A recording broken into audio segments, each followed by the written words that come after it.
Welcome to the Six Conditions Podcast, where we explore the science and art of great teams.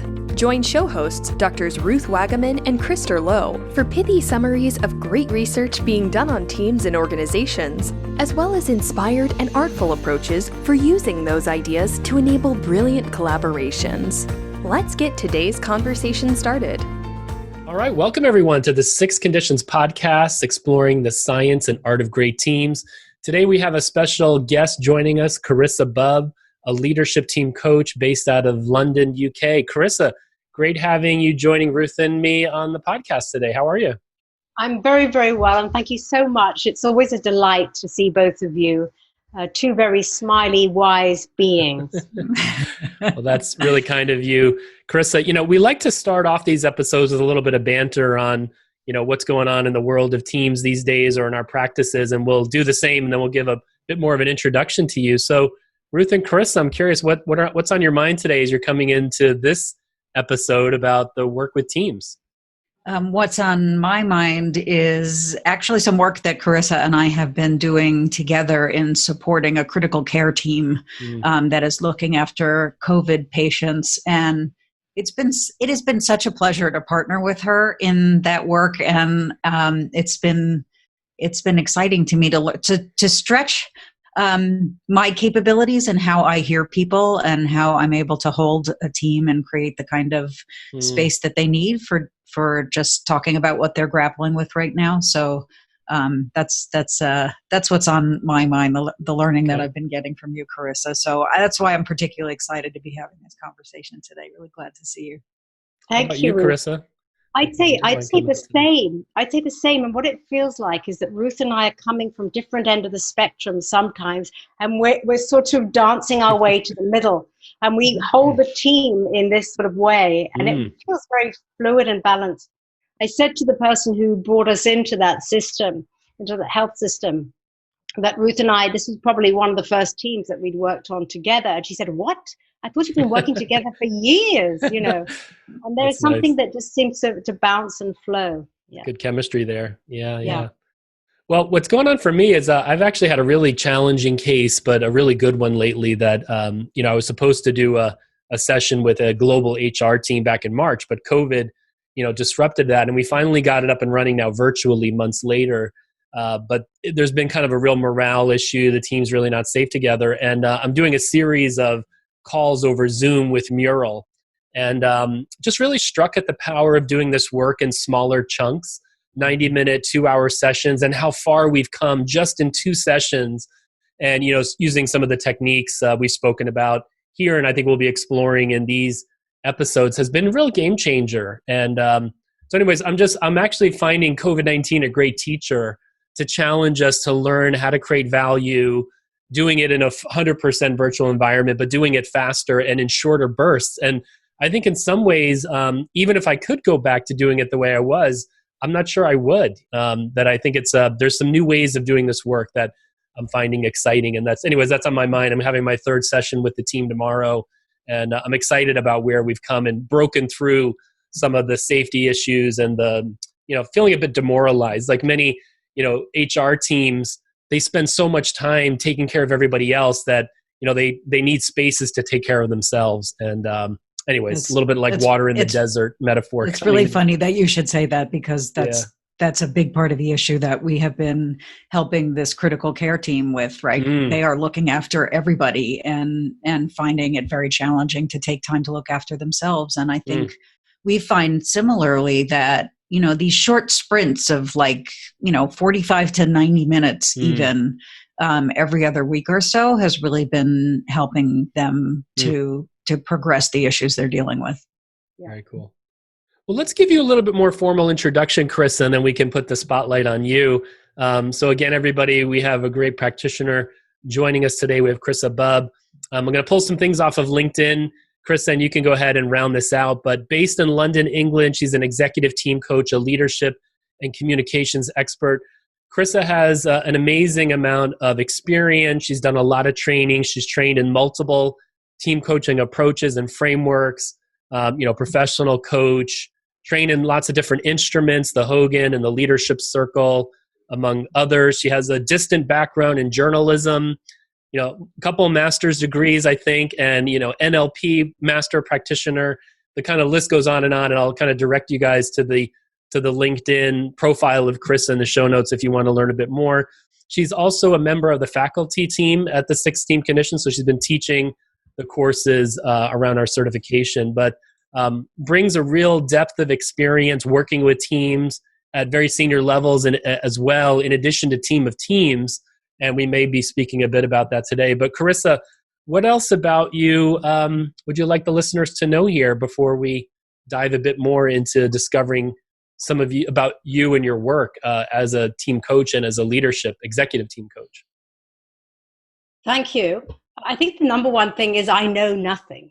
I think the older I get, whatever it sounds like I've done, I feel like I'm constantly standing on the edge of the unknown, as we all are today. And that if I can hold that mindset, that real beginner's mindset, and just maintain a high degree of curiosity, which really, I think that's so important. So that's something that I love learning, clearly. I absolutely love learning. And I've been trying to unlearn certain things in order to become a little bit more creative. These times require for massive creativity. And you were saying it yourself, Krista. I guess another thing, just in terms of my coaching practice with teams, I've been working with teams probably since 2006, and because of the nature of who I was coaching originally, they tend to have become leadership teams, tend to be at that level of the organization. And then I have worked with a number of smaller to medium-sized organizations where I'm sort of the external partner and have helped them to build coaching cultures, help them to develop more stronger leadership cultures, where I've worked with them for 11 years, 14 years, 15 years. And it's an amazing privilege to literally be part of nurturing the potential, the human potential in an organization, and to watch it really go through different iterations, and not just in terms of size and organizational structure, but in terms of the quality of humanity that exists in those cultures. And I think, to me, that is one of the greatest gifts that this work has given me in all the time. Yeah. I know there's a couple of other things I forgot to mention that come up, and we were triggered by one of the things you said about your, when I think of you, Chris, I think of somebody who's really an explorer and an adventurer. I know you've been out a couple of years ago on a 2-week trek through the desert, just continuing to put yourself out in really challenging places. You've been podcasting, over at the Team Coaching Zone, doing a season there, and a lot of work and presence. And so anyways, I think there's lots of dimensions of Carissa, and I'm sure we could go down any of those, but that is something that comes up to me as I think of you, is your adventurous spirit. And you're kind of prior to COVID-19, I guess, a global jet setter. You were always in a different country. Whenever I'd speak to you, you'd be in Singapore, Switzerland, or wherever you'd be. But that seems to be also something about you, right? Is kind of pushing into the unknown, where I think that humility that you spoke about is feeling like having to unlearn a lot and starting as having a beginner's mind all the time, right? Yeah, maybe I'll start there. Well, I lived in 4 countries before I was 12. And my parents come from different countries. And I guess I've got the refugee status somewhere in me there, although I don't look it or sound it. I am a wandering Jew, dare I say it. I feel that very much in my bones. I think the other piece about, around this constant shift to want to learn to adventure, there is a bit of a wild woman in me. I'm sitting here with barefoot. I've been so excited to spend the last 3.5 months barefoot. It's just magnificent. But I remember being, I don't know, I must have been about 8 or 9, and my grandparents used to come and stay with us every year. And my grandmother was quite neurotic. Whenever the doorbell would go, she'd run upstairs and hide herself in her room. Wow. And I remember coming downstairs one day and saying to my mother, "Mummy, why does Granny do that? Why don't we help Granny to stay downstairs?" And my grandmother said, "Well, that's Granny." I said, "Yeah, but Mummy, Granny can change." She's like, No, that's just Granny."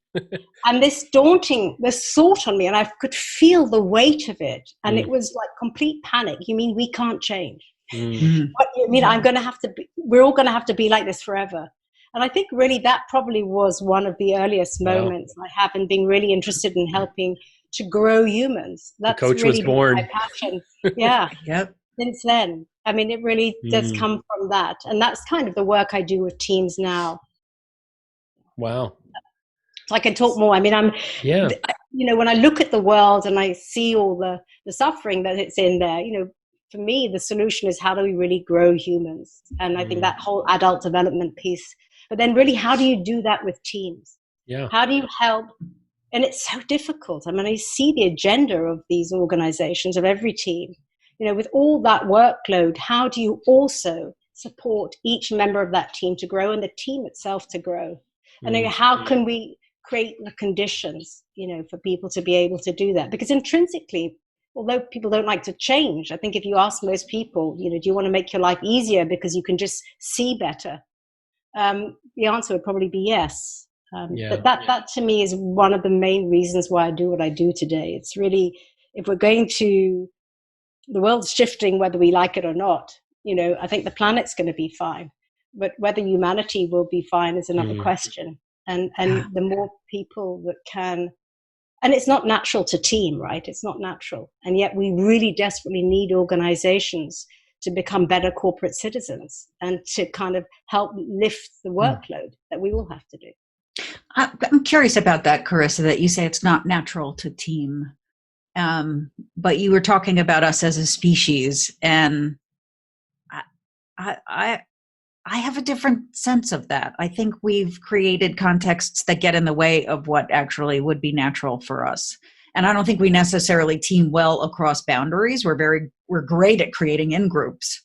But within those in-groups, I think that's a natural human capacity. And maybe the way that we build organizations just violates that left and right? Because the accountabilities drive to the individual. We give all the credit to the individual leader in those ways. Yeah. Yeah.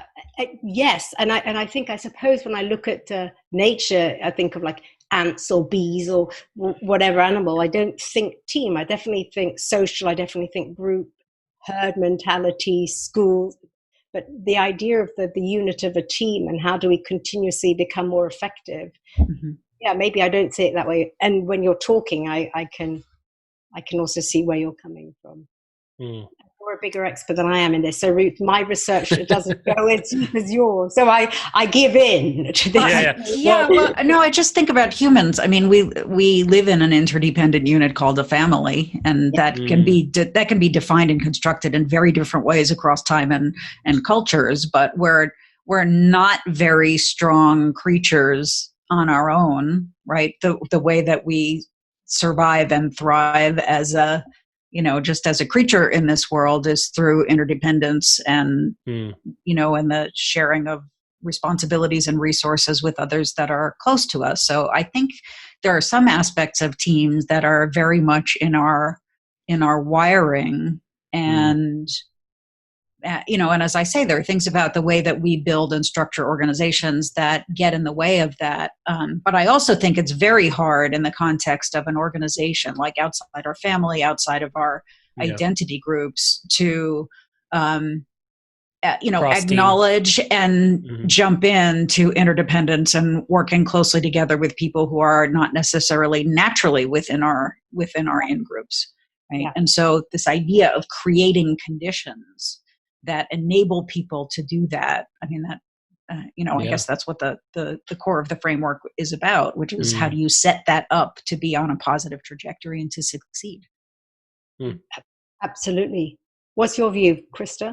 Well, I guess what I was going to say is, I think we are a group species. That's undoubted, but it doesn't mean all of us are effective at working in teams. I think we do have some proclivities for collaboration and grouping and teaming. And, I think that's part of the point. Like, to become a real disciplined team requires a level of science and art, right? Which is why we're in business and why we can, do this work. So I think there is something about how to do that well. So it's not just, by luck or, by chance. I think there is a tension, though, although also between the individual and the group, right? So there's always this tension between individual autonomy, but then also belonging and being part of the collective. And I think that's an interesting dynamic. And I think you alluded to this a little bit, Carissa, that how do we actually help a group become more than the sum of the parts? But in that journey, also make sure the individuals are growing and developing and not getting lost in the group, right? In the team, right? So I think that's an interesting polarity for us to capture. And I think, in the 6 conditions, we actually measure that as not only the performance of the team and the team becoming more effective, but are the individual members growing as well? So I think we kind of put that into our ultimate measures, that it is capturing both the individual and the collective. But maybe this is a good transition to get into some of your work, Carissa. We know you've been engaged in some dynamic stuff. So do you want to talk a little bit, high level first about the types of team coaching work you do or work with teams, and then maybe we could toggle into a case? Yeah. I think initially I was working with teams, and usually, as I say, management leadership teams, where there was conflict, where there was, personality, team dynamic challenges. And then that sort of shifted to, we have this big transformation agenda, and we need to rethink how we're structured, how we're organized, how we lead the organization. Or the other piece is the culture. We want to develop a more distributed leadership culture. We want to have a more collaborative leadership culture. And how do we sort of create, the interdependencies and strengthen the whole and create more inclusive cultures? And there's an example of something where I'm doing that now. And I've set up 6-7 learning teams and working with the leadership team. I can go through that case study. But I think traditionally it was pretty much more around kind of the classic relationship issues and collaboration. Very often with the leadership team, the classic case that we know, we've got all these different functions, everybody's vertical, and then how do you create this integrated leadership team? And the biggest blocker there that I would see, in that they would kind of, there was just always the lack of time. If you had a CEO who wasn't interested in making time for a relationship, if that wasn't built in to the agenda, then it was so transactional that it was very hard to build the level of trust that was needed to take the kind of risks, the big risks that these organizations needed to take. And then would get in trouble, right? Because if you just emphasize transactional, that only takes you so far, right? Exactly. Other issues. But I love what you said there about these 3 kind of demands for your services. So one was around the dysfunction in teams. The second was around transformational agendas, that the team actually needed to lead something that, was transformational in nature. But the third one, which is an interesting one, is really around developing the culture of the organization, in particular around leadership culture. So I think that's kind of an interesting takeaway already for those working more in the senior levels of organizations around some of the demand for this kind of work and why there's a demand. Yeah. And I think, again, I go back to this part that I said I've worked with some organizations for more than 10 years, 15 years, and I feel deeply privileged. But it's that level of trust and intimacy which allows the leadership team, and it's not just the CEO, it's often triggered by the CEO, but it's usually the leadership team that comes and says, okay, this is where we need to go next. And they called me back to do some work with them, and they'd say, okay, now as an organization, we need to do something that's much deeper. And I can give you, I can go into depth with one particular study I'm working with now. That's, you'd think this is now shifting into somebody being a culture expert. Usually I'm coming at from the leadership and the team development side of things. Yeah. And so I'm integrating those things, and I bring in the sort of development work, which is skills driven, but also obviously the coaching and the adult development, the team development. So it's an integrated kind of blended initiative, solution, program, whatever you want to call it. I'm curious what the 6 conditions in TDS have brought to you, because I know you've been trained in ORSC and Team Coaching International's approach and all your background in NLP and adult learning and all that. So I'm curious, how does the 6 conditions in TDS fit into your repertoire? Well, I first of all just want to say thank you to both of you, and especially to Ruth, because, I did always start with the idea that, let's dive straight into the relationship dynamic, which is obviously mission critical.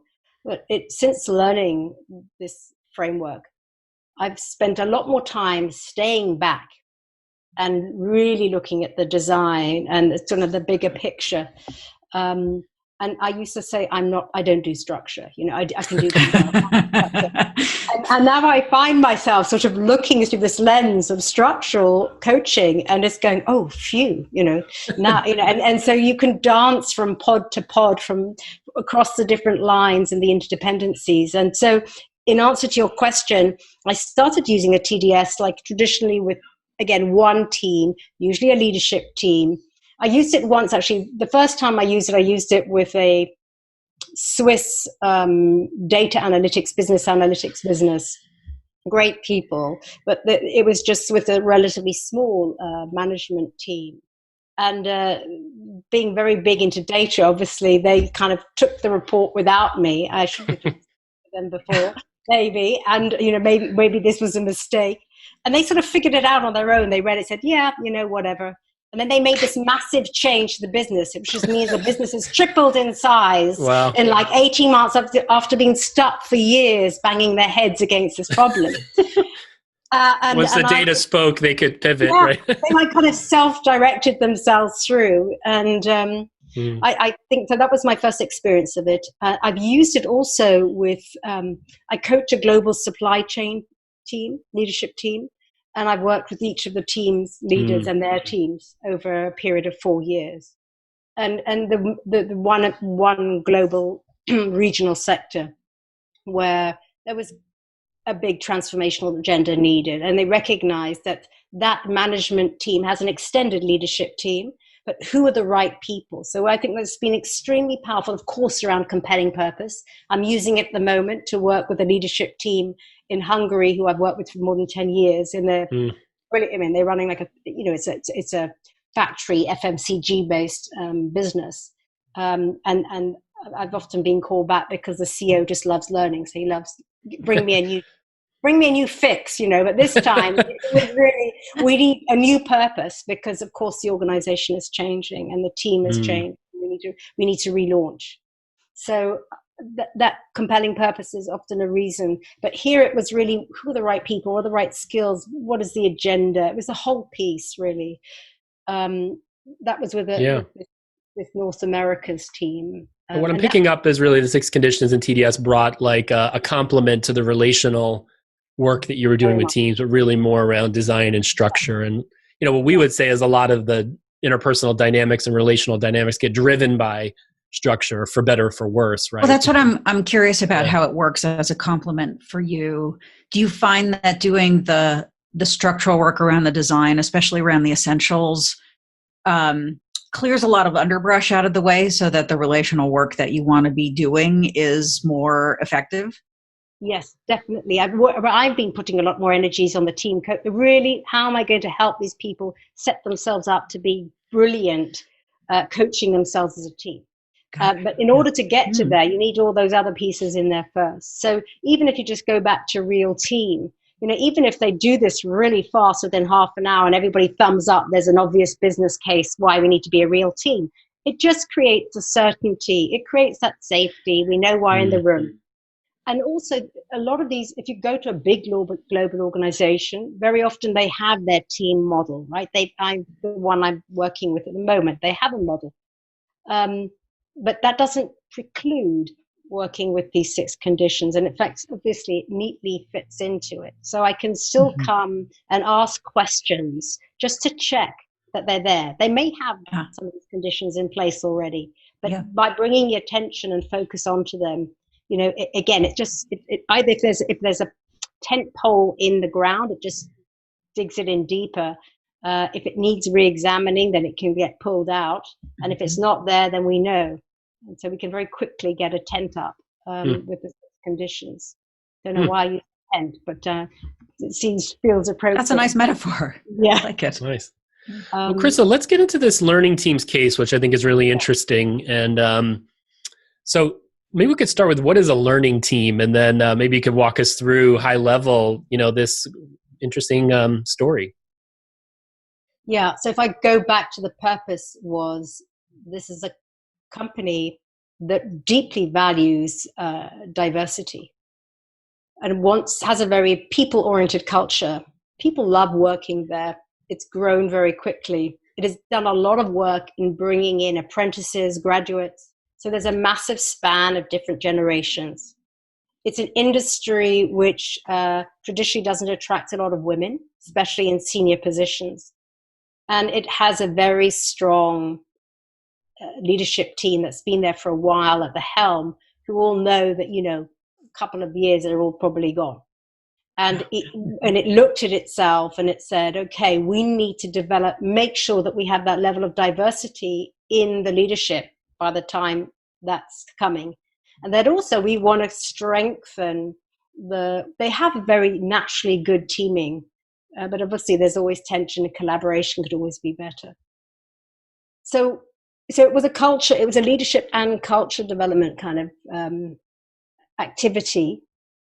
And also to introduce learning, a CEO who's absolutely passionate, again, with this agenda of growing humans and wants everybody to live a very happy and considered life. So quite involved about, particularly if I told you the industry that they're in. The industry is in the telecoms industry. You wouldn't naturally think that coming from a CEO of a telecoms industry person. So what we did was, and actually this came from HR, and they said, what if we made this a self-selected program? Given we had no idea, it wasn't like they didn't want to, again, just go to their bias of having who the leadership team thought would be the next generation leaders. So 300 people, 72 people applied to go on this program. So I worked with the leadership team to begin with to come up with some, what is the strategic ask of this organization? They have a very compelling purpose as a leadership team. They want to really change the industry. And the idea was to come up with these criteria and then open it up. And they boldly opened it up, and every single member of the leadership team looked through 72 applications. Wow. And it got whittled down to sort of 61, of which 42 became like a main program. And then there was this younger generation they'd identified, and they're passionate about that younger generation who may not be leading teams already, or managing teams, but people who they could see had huge potential. And it was through the gift of the personal essays that people wrote and how they answer these questions that they became aware of the talent that they had within the organization. So that already was something rather unique. I've never done that before. And then I just said, okay, I want to co-design this with you, but I came with the 6 conditions. And in my mind, we'd just come off the Nautilus, where we'd been on this boat, and Gabe had done that wonderful rapid team formation around learning teams on the boat. And I was totally inspired by that. And I memorized the whole thing in my head, and I was like, I'm going to do that. And I said, okay, we can't just have the participants. I've done another program there, a large program. I said, if you want it to be inclusive, we need to try and get as much of the organization in this, some touch points, so that all the interconnectedness can be as strong as possible, as much information flow, and that we're getting constant feedback as a learning community with the organization. So they created a support mentor group, again, people self-selected.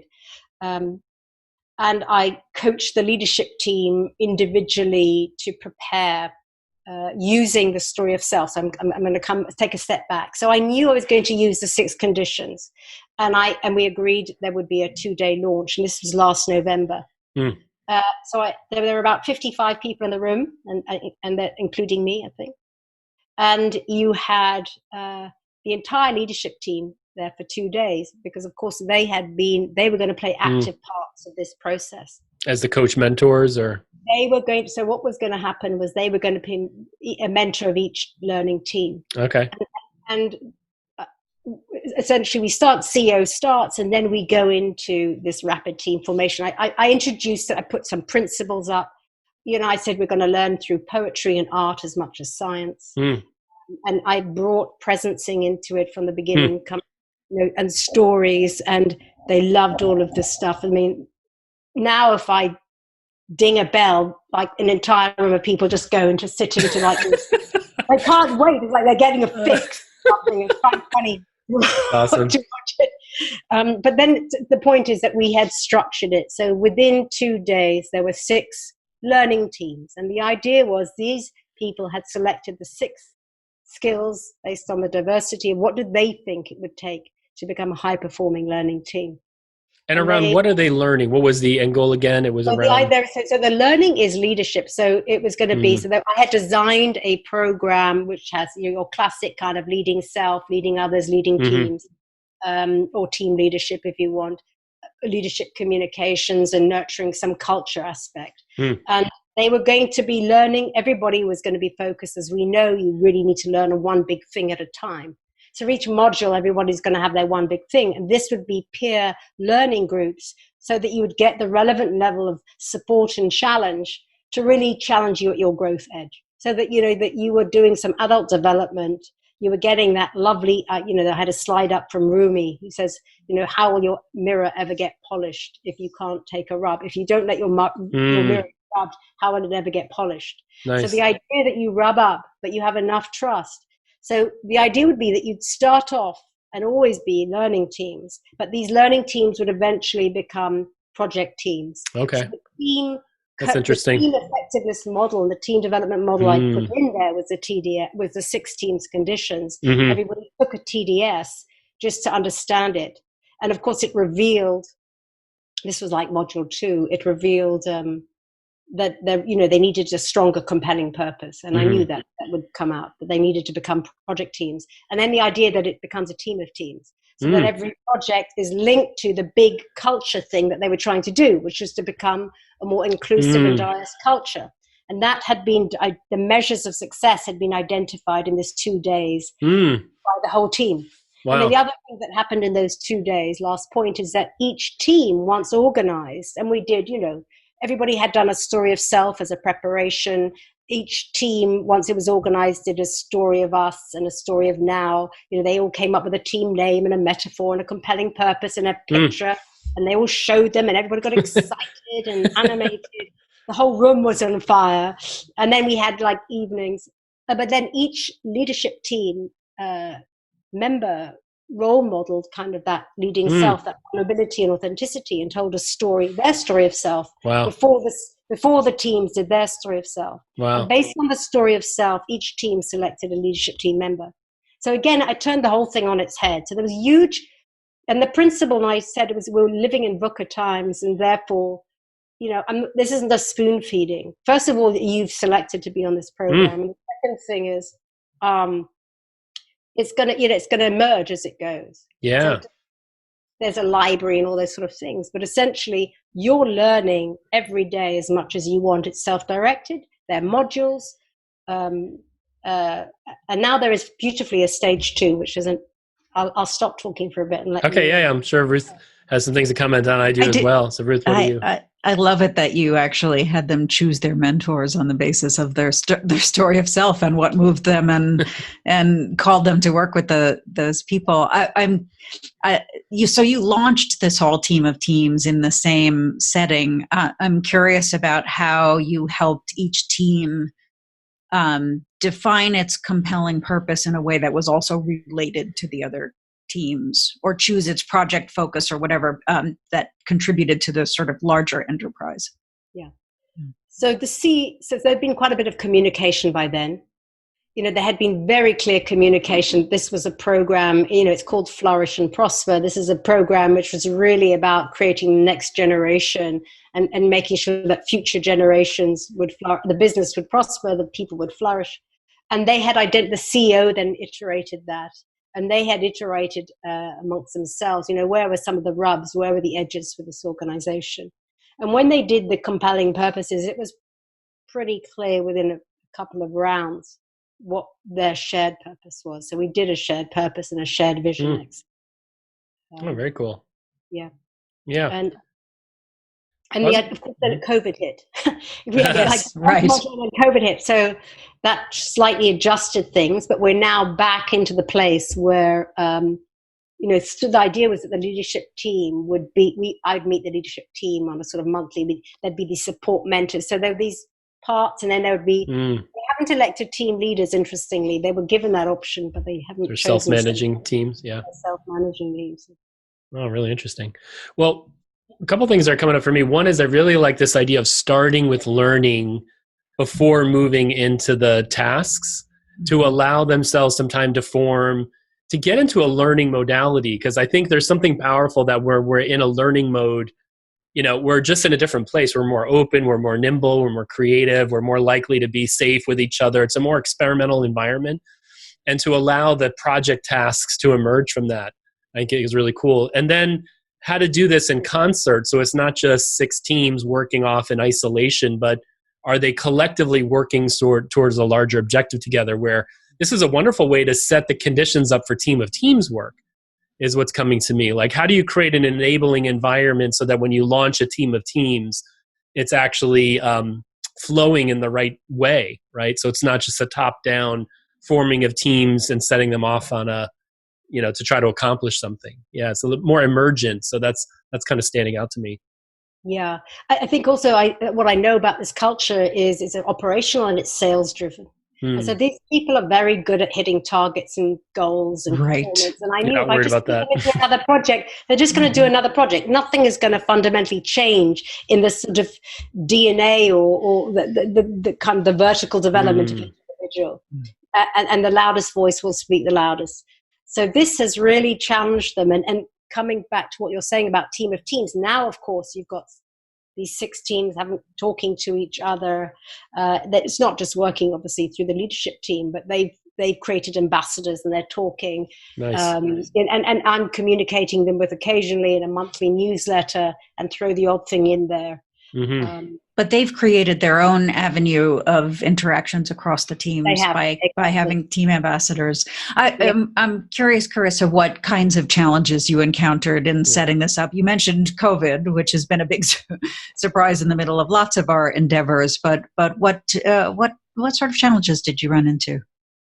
Well, I think I'll only say one thing related to COVID. As I said, half the organization is very operational, the other half is very sales. So when COVID hit, it was like we're focusing on the customers and we're focusing on how are we going to do this. It's very physical and manual, their work. So there are members of the team, you just had to give leeway, so that although people were so grateful and so excited to have this community and this connection. And yes, clearly there was a challenge of converting 2-day programs into virtual programs and all of that, and shorter bites. I say that something initially was lost, which I've reclaimed. I just had to learn with them on how to do that. And I'm sure you've heard this, no slides. I learned forget slides, 1 slide, 2 slides. But we haven't worked with Mural, for example, which I would love to do. And there is something where there's a real passion just to be together and talk and learn in other ways. They are doing their own version of Mural, but I need to bring that together. But coming back to your point, Ruth, I think one of the biggest challenges was the support group who were created to really hold the environment, both in any of the workshops, but also to be the bridge to the outside organization. They sort of disappeared in the nature of the work. So that getting the feedback system had been set up, to really be pretty continuous, the flow of information. And I lost some of that for a while. And it's now now that their projects are up and running, I'm getting, lots of interaction. And there's lots of interaction I see going between teams. But for a while there, it was a bit like radio silence. And I felt like I was like, I've sent them out to sea. Yes. I hope somebody's built a raft, What's coming up for me around that is, we spoke in one of our episodes about the timings in groups, right? There's beginnings, middles, and ends. And it almost feels like you're at a good midpoint in this endeavor, whatever, if it's an annual cycle or whatever it is. And in some ways, now that the teams are getting underway with projects, that coach-mentor group may now be ready to play a more prominent role or, add some more value. But there is something about giving teams just some room to kind of have some runway to do whatever they need to do to start get moving and without too much interference and intervention. So that might also even be a blessing that the coach-mentors weren't too involved there. I'm curious, what kinds of projects are they working on? Is there kind of some themes or topics that you could share? I'm just curious, what have they discovered that they actually practically want to work on beyond just the learning part. Yeah. So if you go back to culture and unsurprisingly, communication was one of the things they identified, that the feel of the culture across Europe in any place that you worked would be the same. You know, that sense of there would be rank and privilege because you'd be in headquarters or whatever. Now, of course, COVID has provided this wonderful opportunity to create a new system, a new network, a new way of being. So that some of the projects are very cool, like about how to really create that inclusive culture and very responsive culture in this virtual world. And there's some very interesting projects. Other projects are discovered about how they onboard, how they mentor and learn, keep growing individually and supporting people. So they're all interlinked to this idea of what are they doing to help this organization flourish and prosper for generations to come, and really they're looking at all of the different features of the organization that influence culture and taking them on as leverage points. Nice. And making sure they have a really learning, the developmental organization, a learning organization. They really need to now they're looking at all the other they've done a lot of stakeholder work. So one of the challenges is just to make sure that not every single member who isn't in that community is getting hit with a questionnaire or a survey. So they had to coordinate and think, who's going to connect to who, for what reason, what purpose, how we're going to share information and things like that. Wow.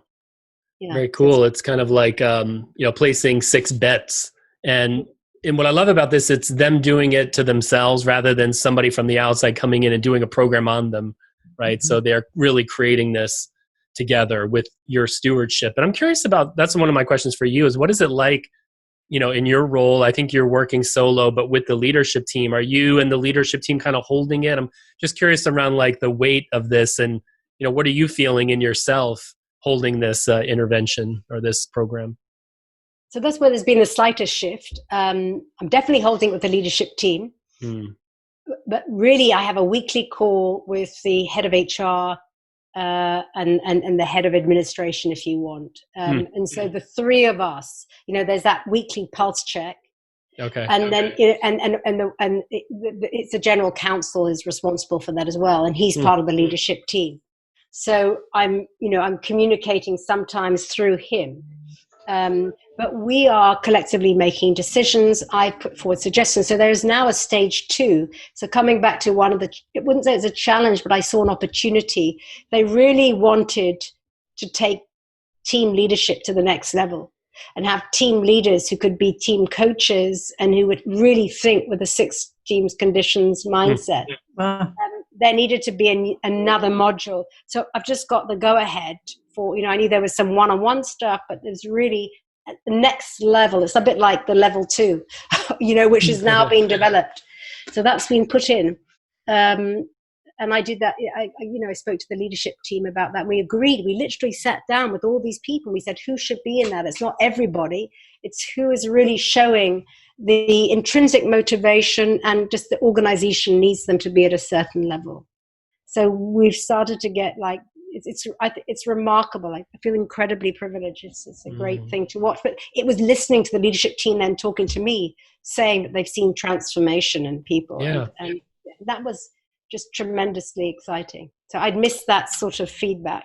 Yeah. I'm thinking we need to start to bring this episode, start to wind down a little bit. But, I'm getting really excited, Carissa, hearing about this, because I do think team of teams and really helping link up teams together to, leverage all that talent and potential towards larger objectives is where we need to move as an industry and as a profession around team effectiveness. And I think it is like these cases are not, I think they're more the exception than the rule and norm now.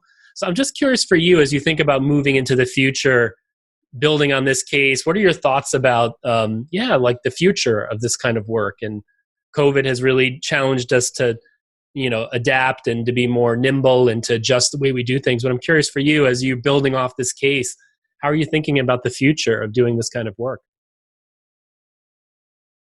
For me, it's to really... this thing about learning, helping every person in the team to grow, human at the same time, or whatever the organizational, that is part of the organizational agenda today. You know, if you're talking about leading a transformation or being part of a transformation, part of the agenda is actually shifting your mindset.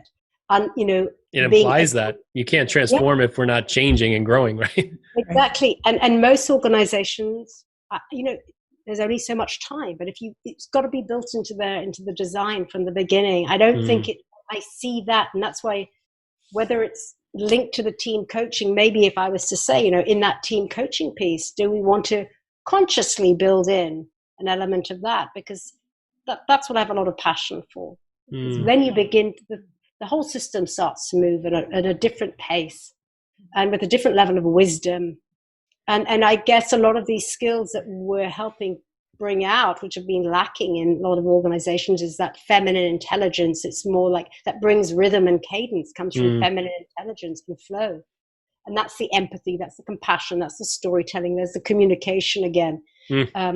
But it's really about, how do I challenge my colleagues to, in a way that they don't feel threatened, that they can really hear me, and how do we create that level of safety and trust, that psychological safety we talk about, so that everybody can just get so excited about growing. The biggest challenge I see is that to change, really, it does one big thing. So how do you do that while the organization, everything, and all the processes and structures are changing around you? And I think that's where I would love to just become a really helpful resource to organizations in that area. Because I don't have any answers, by the way. I don't know. But I know that that's one thing that's going to be a real perpetual problem. Beautiful.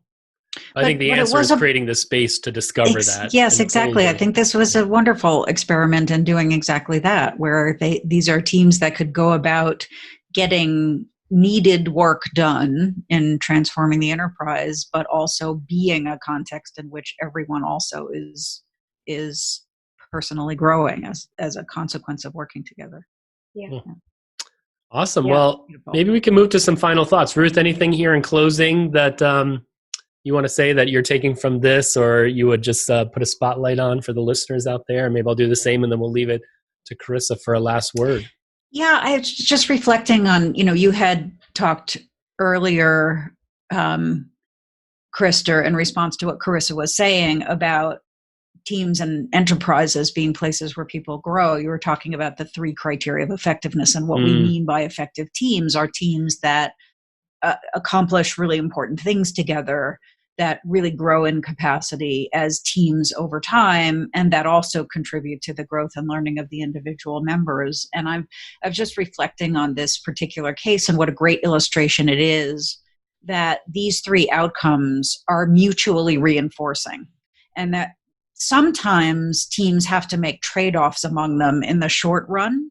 But this was a great illustration of the ways in which they can happen simultaneously, or in sequence, or in interdependent ways, right? That these 3 things can be connected to each other and should be connected to each other in how we think about building collaborations. Very cool.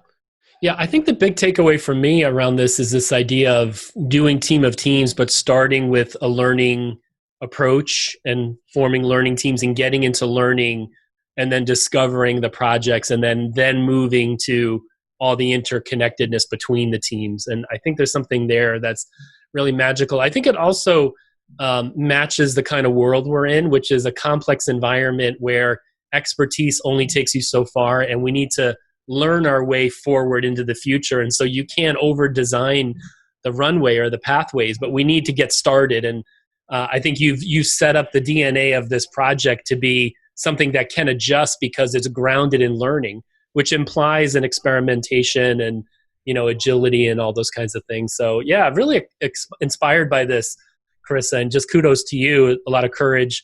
But I can't think of a person who's more fit for purpose to do this, linking back to your explorer nature and DNA and all that, but really balancing the presence and relationships with learning and tasks and structure and all that. So beautiful masterclass today, I think this episode was. So thank you so much.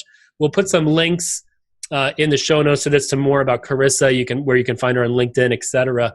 But Carissa, again, thank you for coming today and sharing your wisdom, expertise. Anything you'd like to say here in closing, and then we can say goodbye. Yeah, I want to express my gratitude and gratefulness to you both, but also to the community.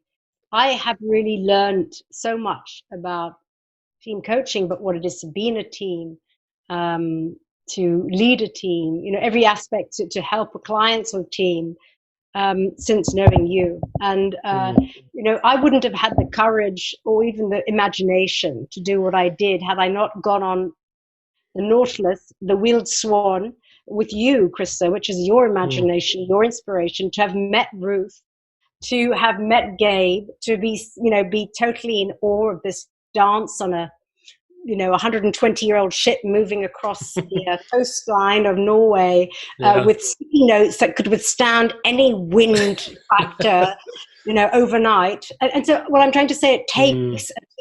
So I just said, hey, that's really cool. Let's take a bit of this bit. I put it together. I am a creator in that way. But really, the inspiration came from the community. So I just want to be a big thank you back to everybody. Oh, that's a beautiful way to punctuate a great conversation. And we'll look forward to seeing a write-up of this case someday. Maybe it's a book, another TED Talk. I know you've given TED Talks before, maybe there's something in the future more. I'm sure we're going to be hearing the voice of Carissa Bubb a lot more out there in the blogosphere and team coaching ethosphere out there. So again, much gratitude for you today, Carissa. And listeners, we'll see you in the next episode of the Six Conditions podcast. Have a great day. Everyone. Bye. Bye.